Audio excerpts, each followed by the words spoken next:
Usapan naman natin mga ka-GP. Tingnan nyo yung mga ginagawa talaga ng mga loko-loko na to medyo dadaliin ko to kasi ata may live si Tita Carclea. Di ko na nagawa ng thumbnail yun. Yari tayo. Okay mga kababayan. Eto pag-usapan naman natin itong mga pautot ng mga DDS.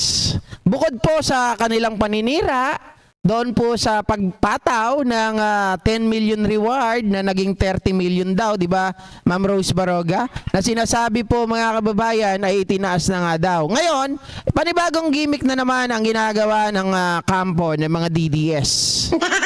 Dahil lang sinasabi nila gusto nilang palabasin at minapakalat ngayon sa social media ay ito daw si Pangulong Bongbong Marcos ay ayaw na daw ng tao. Binastos daw si PBBM sa palarong pambansa mga ka-GP. At pinagsisigawan daw, Duterte, Duterte, Duterte. Shoutout po Francisco Dalimot from Los Angeles, California. Okay, ito na.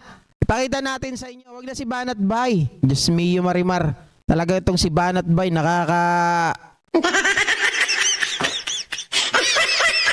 matatanggal ang ulo ko dito buhok ko di ba? Mga kababayan, ito po, tingnan nyo yung pinapakalat dito ng mga DDS.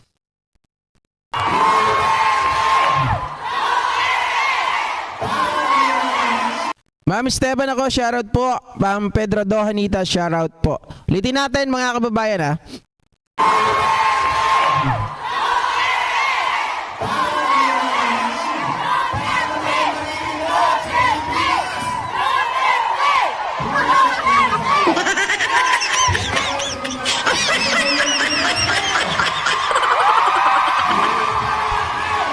Nakita nyo po ba yan mga ka-GP? Yung pinapakita nila na yan, ay ito po ay pinapakalat nila sa X, pinapakalat nila sa TikTok at kung saan saang platform.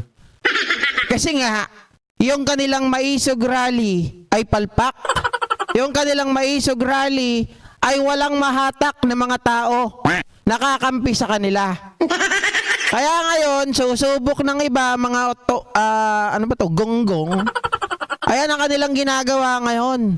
Kumuha sila ngayon ng sound, mga kababayan, na ang sinisigaw po ay Duterte, Duterte. Okay? Akala ko nung una, totoo. Na may nambastos kay Pangulong Bongbong Marcos doon po sa larong pambansa. Pero mga kababayan, ayan nga po, tingnan nyo kung papakinggan lang natin at titingnan yung video, parang totoo, di ba? Maluloko po talaga tayo. Duterte! Duterte! Duterte!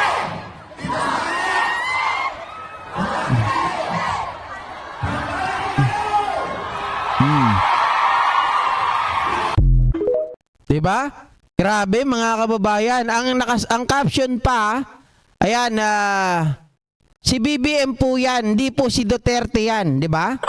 So parang mga kababayan, kung titingnan natin, talagang kahiya-hiya. Aba, gusto pa ng tao si Duterte. Parang gano'n ang datingan. Sigaw ng tao, sigaw ng taong bayan, Duterte, Duterte. Ano kayo ngayon? At ito pa mga ka-GP, hindi pa po natapos dyan ang kanilang pami-make news. Sa lugar pa po ng Congress. Siyempre, baluarte ng ating Speaker Martin Romualdez. Diba? Mga kababayan, palagay ninyo, doon sa Congress ang isisigaw Duterte.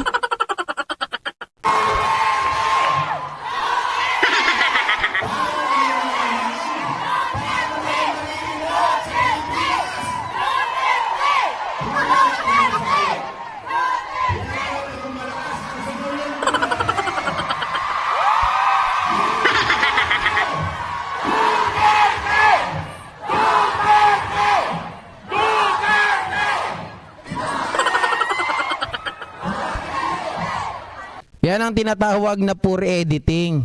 Kita nyo naman mga ka-JP, Congress yan. Alam nyo ang Congress, kahit na mga Makabayan Black, hawak ni Speaker Martin. I mean, siya ang ulo, di ba? Kumbaga, mga kababayan, lahat talaga nagkakaisa. Hindi nila isisigaw ang pangalang Duterte, pero ginagamit nila yung chant, di ba? Na Duterte yung isinisigaw. Para lang makakuha ng simpatya. Kita nyo, ito ang sinisigaw, Duterte, Duterte, si PBBM yung nandun. Para mapalabas nila, mga kababayan, na marami pa rin sumusuporta kay Pangulong Bongbong Marcos.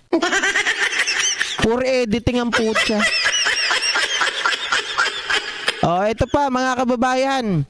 Di ba, syempre sila gumagawa niyan. Ngayon, nag-trip naman yung mga kasama natin. Sila naman na nag-trip ngayon.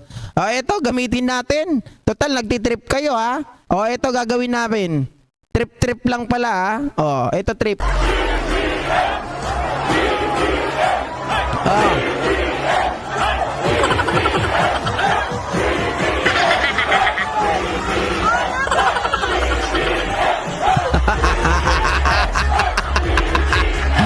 Di ba? Mga kababayan, tingnan nyo si Vic Rodriguez to, ha.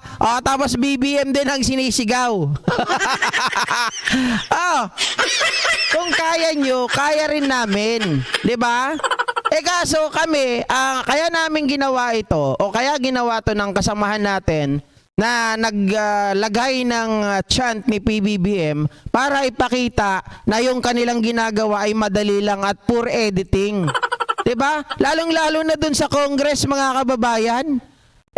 Sa Congress walang sisigaw na Duterte doon dahil si Pulong nga ayaw nang pumasok eh. Diba? Si Pulong nga ayaw na magtrabaho dahil lahat nakatingin sa kanya.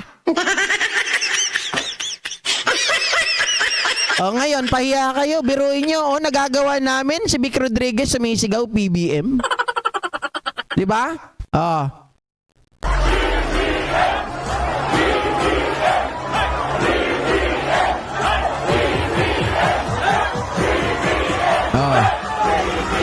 Mga tanga. Kita nyo, kayang-kaya rin namin. Akala nyo, kayo lang ha. Yan ang ganti ng api. At yan mga kababayan. So, ibig sabihin, yung mga katarantaduhan ninyo, magagawa rin namin. At yung mga katarantaduhan ninyo, mahahanap namin ang source. Diba? Ganyan ang desperate moves ng mga, ng mga talunan. Yan ang mga loser. Kasi wala na po silang matawag na tao na kakampi sa kanila. Dahil ang lahat ng pumupunta para mag-chant sa kanila ay ang mga member lang ng Kingdom of Jesus Christ. Mga Palmolive girls ni Kibuloy. Diba? Tingnan nyo. Saan ba nanggaling yung kanilang chant, mga ka-GP? Nandito, nanggaling, Ito yung chant nila.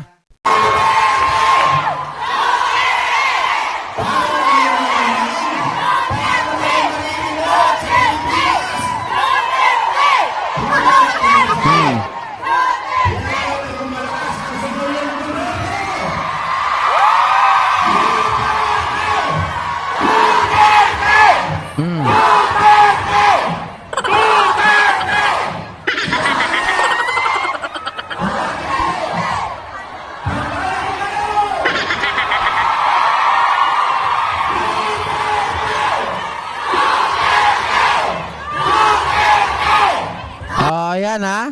Andyan po nanggaling ang boses. At yung mga tao dyan, nakita nyo naman yung nakatatak, di ba? Kingdom of Jesus Christ, Hong Kong. So, ibig sabihin mga kababayan, lahat halos na mga nandyan ay member lamang ng Kingdom of Jesus Christ. Hindi talaga mga supporter. Supporter lang ni Kibuloy. Yung kanya mga hinuubaran ng pajama. Tingnan nyo. Ayan KLC of Hong Kong. Diba? So yan na, maliwanag mga kababayan, yung mga nandyan na nagsisigaw, nagchat-chant, ay mga member ni Kibuloy. Kawawa naman kayo. Talagang mga desperado. Mapalabas nyo lang na si Pangulong Bongbong Marcos inaayawan na ng taong bayan sa palarong pambansa pa. Isipin nyo, wag kayong tanga ha. Si Sara Duterte nga, hindi nga umattend doon sa palarong pambansa. Diba? Tapos isisigaw doon Duterte. Isip-isip. Gamitin ang utak, wag ang utin. Kasi ginagaya nyo si Kibuloy. Puro utin ang ginagamit. Sabi ni Mami PR, si Boy Gcash, yun na. Oo, si Banat ba yun? Siyempre mga kababayan, sila yung tumatay yung mga bida-bida dyan eh. Kaya nga sabi ko sa inyo, diba, tama yung sinabi ni Takero, itong mga to hindi pupunta doon nang walang paunang bayad, tapos hindi yan po pwede dahil kay Labadoy nga lang, si Labadoy. Sabi po ng kakilala ko mga kababayan, na yan si Badoy, hindi yan pupunta at sasakay ng eroplano na hindi first class. Hindi rin yan mag-hotel na hindi first class. O, diba? So sa mga bagay na yan, mga kababayan, kayo nang umusga.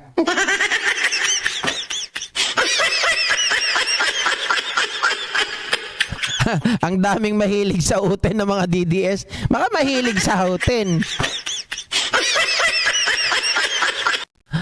Diba?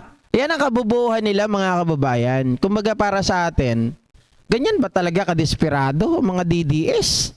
Gagawa ng fake video, fake chant? O sabihin natin, okay yung chant. Pero dun sa video, napaka-poor editing po siya, Congress. Mga kababayan, ay si Pulong hiyang-hiya na nga eh. Dahil sa kanyang mga pinagagawa, alam nyo ba yung balita kay Pulong? Di ba nagre-reklamo siya na wala daw budget na ina-allocate sa kanya? Sa kanyang lugar, mga kababayan? Para daw sa DSWD? Yun ang pinagkakalat ni Pulong? Eh sabi ni Congressman Nograles, si Migs, sabi niya nung wala, lagi kami pumipirma. Meron kaming binibigay sa kanya. Pucha, malaman-laman natin. Ang ginagawa pala ni Pulong, hindi niya po pala mga kababayan nilagyan ng pondo, inallocatean yung DSWD ng kanyang lugar. Kung hindi inilagay niya, inallocate niya lahat ng pera, ng budget na dapat sa DSWD, inilagay niya dun sa CHED.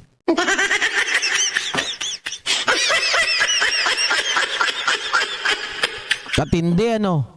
Grabe yung kasinungalingan para masabi na hindi siya binibigyan, na ginigipit siya. Desperate moves ng mga tanga. Okay?